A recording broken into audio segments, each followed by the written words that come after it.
90,000 কোটি টাকা গত 8 মাসে পাচার হয়ে গেছে। এই সরকারের হাতে আমার দেশে ভৌগোলিক অখণ্ডতা নিরাপদ নয়। মিডিয়ার হাতে স্বাধীনতা নাই। আওয়ামী লীগের সময় স্বাধীনতা ছিল না, আজকেও স্বাধীনতা নাই। তার মানে 17 বছরে দেশে না আসে বিএনপিকে অনেক বেশি শক্তিশালী করেছে। বিএনপি শক্তি ছিল দেশে আগে আওয়ামী লীগ একা বিএনপি শক্তি ছিল, এখন বিএনপি কিন্তু দেশে অনেক শক্তি হয়ে গেছে। বাংলাদেশের রাজনৈতিক দলগুলোর মধ্যে যে একটা ঐক্য ছিল 5ই আগস্টের পরবর্তী সময়ে, সেই ঐক্যটাকে ভেঙে তছনছ করে দেওয়া হয়েছে বিদেশি কারবারদের একটা ইঙ্গিতে। বিএনপির বিরুদ্ধে কথা বলা হচ্ছে, বিএনপির বিরুদ্ধে চাঁদাবাজি দখলবাজি প্রয়োগ করা হচ্ছে। আমি বলতে চাই বিএনপি কখনো চাঁদাবাজি দখলবাজির মধ্যে নাই। এখন প্রথম দিকে যারা করেছিল আমাদের তারেক রহমান প্রায় 1 থেকে 1,500 মতো দল থেকে পরিষ্কার করেছে। আমরা তাদের বিরুদ্ধে ব্যবস্থা নিয়েছি, এখন নাই। তাহলে এখন চাঁদাবাজি করছে কারা? বিএনপি তো ক্ষমতায় নাই, এই সরকার ক্ষমতায় আছে। আমি এই সরকারকে বলতে চাই যে চাঁদাবাজ যেখানে আছে, যে দলেরই হোক, বুকে সাহস থাকলে যে ধরে ফেলেন। কিন্তু আপনার বুক আপনাদের বুকে সাহস নাই, কারণ আপনার দল, আপনার সাংগঠন যারা আছে এই সরকারে, তারাই নিজেরা এখন চাঁদাবাজি করতেছে। বড় আকারের চাঁদাবাজি, ছোট আকারের না। লুট তারা এরাই করতেছে। 90,000 কোটি টাকা গত 8 মাসে পাচার হয়ে গেছে। ভাই, এই অত্যাচারে তো আওয়ামী লীগকে আমরা চালিয়েছি, হাজার হাজার কোটি টাকা পাচার করেছি। এখন আমরা পাচারকারীদের পাল্লায় আছি। কোন পত্রপত্রিকায়, ইলেকট্রিক মিডিয়া, কোন মিডিয়াতে সরকারের বিরুদ্ধে কোনো কথা নাই, সরকারের সমালোচনা নাই। মিডিয়ার আজকে স্বাধীনতা নাই। আওয়ামী লীগের সময় স্বাধীনতা ছিল না, আজকেও স্বাধীনতা নাই। নির্বাচন দিলে বিএনপি ক্ষমতায় আসবে, এটা তারা নিশ্চিত হয়ে গেছে। অন্য সকল রাজনৈতিক দল ওরাও নিশ্চিত হয়েছে, এই সরকার নিশ্চিত হয়েছে। কিন্তু এই কারণে ওরা ঘুম থেকে যখন দেখে যে বিএনপি ক্ষমতায় আসবে, তখন তারা নির্বাচন দেওয়ার কথা বলতে চায়।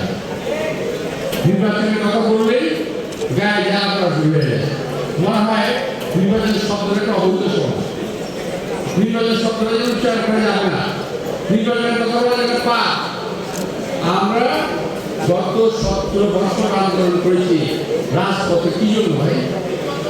কথা বলার অধিকারের জন্য, গণতন্ত্রের জন্য, নির্বাচনের জন্য রাজপথে আন্দোলন করেছি। আমরা আন্দোলন করে আওয়ামী লীগকে দুর্বল করেছি। একটা সময় যখন দেখতে পেলেন, এই সরকারের কর্মকর্তারা দেখতে পেলেন বিএনপি আন্দোলনের ফল আন্দোলনের ফল ঘরে তুলবে, তখন তারা হঠাৎ করে এসেই ওনারা আওয়ামী লীগের পতন ঢুকিয়ে দিলেন। আর এই আওয়ামী লীগের পতন তো একদিনই ঘটনাই, একদিনই ঘটে নাই। তো এখন বিএনপি যারা ক্রেডিট দিতে না হয়, এই কারণে এই কাজটা আপনারা করলেন। যাই হোক, যাই করছেন করেন। এখন কি করছেন? সরকারের কি করছেন আপনারা? আমি একটি কথা বলি, কথা বলে যাব। আমার কথা যদি ভুল হয়, আমি আশা করব সরকারের কোনো লোক আমার কথাকে কারেকশন করবে। আমার বক্তব্য ধারণা, বাংলাদেশে স্বাধীনতা সার্বভৌমত্বকে যে রক্ষার জন্য শহীদ রাষ্ট্রপতি প্রাণ দিয়েছেন, যে রক্ষার জন্য আমাদের বেগম খালেদা জিয়া 8 বছর জেল করেছেন, যিনি আজকে মৃত্যুর মুখোমুখি, যে স্বাধীনতার কারণে আমাদের তারেক রহমান দেশের বাইরে আছেন, সেই স্বাধীনতার সার্বভৌমত্ব আজকে হুমকির মুখে। আমাদের নির্বাচন হাসিল করতে হবে, আদায় করতে হবে। জনগণের ভোটের অধিকার, আমাদের ন্যায্য অধিকার, এটা আমাদের পাওনা, হিসাবের পাওনা। আমরা বুঝতে চাই, আমরা ভিক্ষা চাই। আমি হয়তো আরো পরে নির্বাচনের কথা বলতাম আমি, কিন্তু এখন কেন বলছি? আমি দেখছি আমার স্বাধীনতা সার্বভৌমত্ব নিরাপদ নয় এই সরকারের হাতে। আমি আবার বলছি, এই সরকারের হাতে আমার দেশে ভৌগোলিক অখণ্ডতা নিরাপদ নয়। এই সরকারের একজন মন্ত্রী বলেছে, বাংলাদেশের মানচিত্র বদল হয়ে যেতে পারে। আপনাকে পরিচয় করতে চাই, বাংলাদেশের মানচিত্র পরিবর্তন হতে পারে। আমি এখনো বুঝি না এই কথা বলার পরে এখনো কিভাবে তিনি অ্যাডভাইজার আছেন। আমি বলতে চাই, যত উন্নত করা সম্ভব সেটা আমরাই করব, বিদেশি শক্তির প্রয়োজন নাই। এই দেশ থেকে টাকা অর্জন হবে, সেই টাকা বিদেশে চলে যাবে, এটা আমরা হতে দেব না। আন্তর্জাতিক সরকার, নির্বাচন দেওয়ার সরকার, দেশের কমিটি নির্ধারণে বিষয় সিদ্ধান্তের অধিকার তাদের নাই।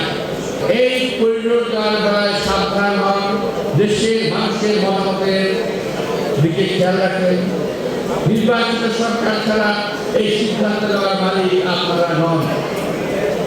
আমি আবার বলছি, এই সিদ্ধান্ত দেওয়ার মালিক আপনারা নন। এই সমস্ত অপকর্ম করতে চান, তাহলে কিন্তু পরিণতি ভয়াবহ হওয়ার সম্ভাবনা আছে। বাংলাদেশ কিন্তু ভালো একটা অবস্থানে এখন নাই। অনেকেই কিন্তু বলেন আমাদেরকে এটা দিয়েছে। ভাই, আওয়ামী লীগ না থাকলে দেশের উন্নয়ন এমনি হতো। আওয়ামী লীগ না থাকলে দেশের চুরি এমনি বন্ধ হয়ে যেত। আওয়ামী লীগ চলে গেছে, দেশের উন্নয়ন হবে স্বাভাবিক, বরং এখন চুরি হচ্ছে। আপনাদের প্রতিষ্ঠা করা করি বাচ্চা যারা ব্যবসা শুরু করছে, দুঃসাহস শুরু করছে। ভুলে গেছেন, ভুলে যান, পত্র পত্রিকায় আসে না। পত্র পত্রিকায় কিন্তু আসে না।